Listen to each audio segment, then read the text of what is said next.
Hi, my name is David, and I was born with Asperger's syndrome, which is a form of autism. When I was young, I wondered what my life would look like, or how God can use me. In the year 2009, my life changed forever. I got very sick and I was taken to the hospital. It is there I learned that I had a rare condition called Stevens-Johnson's 10 syndrome. Stevens-Johnson's 10 syndrome is a life-threatening skin condition that claims most of its victims with death. Your skin literally falls off of your body, and David's skin was coming off from his head to his toes. David was airlifted from the Beaumont Hospital here in Troy to the University of Michigan Hospital in Ann Arbor, Michigan, to the burn trauma unit. And there he would receive advanced care as he fought for his life. He was on a ventilator, and he was wrapped up with linen, very much looking like a mummy. It was to keep the infection out. The doctors indicated to us that David might not survive.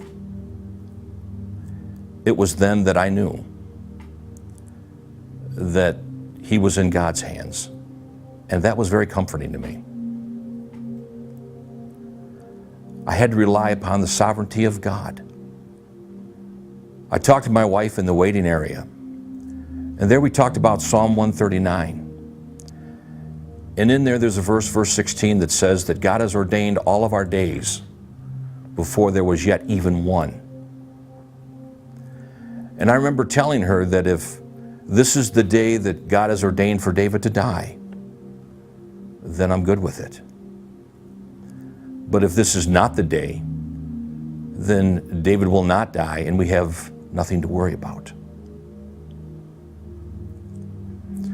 All we could do was pray. In the hospital, it was difficult to communicate with David because he was in and out of consciousness. We had to go into a clean room environment. There we had to wear gloves and masks and outer garments so that we did not bring any infection into his room. But although we couldn't talk to David all the time, in the background, God was. David told us of events and dreams that he had while he was unconscious. In one of those, he could hear a multitude of people praying for him. He could hear those people. Even though he didn't hear the specific prayers, he could hear that people were praying for him.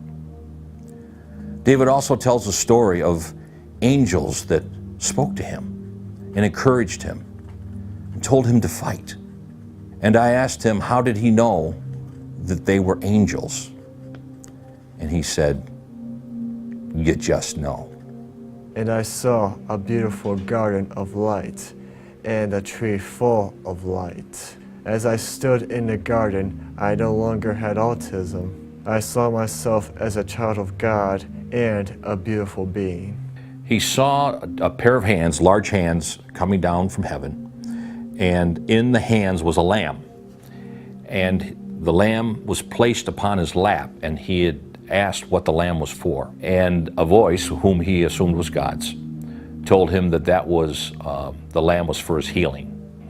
David had multiple organ failure, and because of that, he had so many different things that could go wrong that would take his life.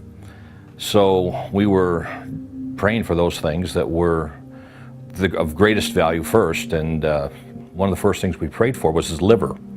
He was in total liver failure, and they told us that he would not be a candidate for a liver replacement, and if his liver did not recover, that he would die. And very quickly, we found that the liver started to recover. And one day I was walking by the nurse's station. They did not see me, and the women came out of the room. They had just rebandaged him. And the one girl came out and she said, can you believe it, that he's got his skin? And I remember just smiling, thinking that God has answered our prayer once again. And I told her, I said, yes, I can believe it, because we've got just thousands of people praying for David right now. So as we needed the miracles, God was there and he provided them.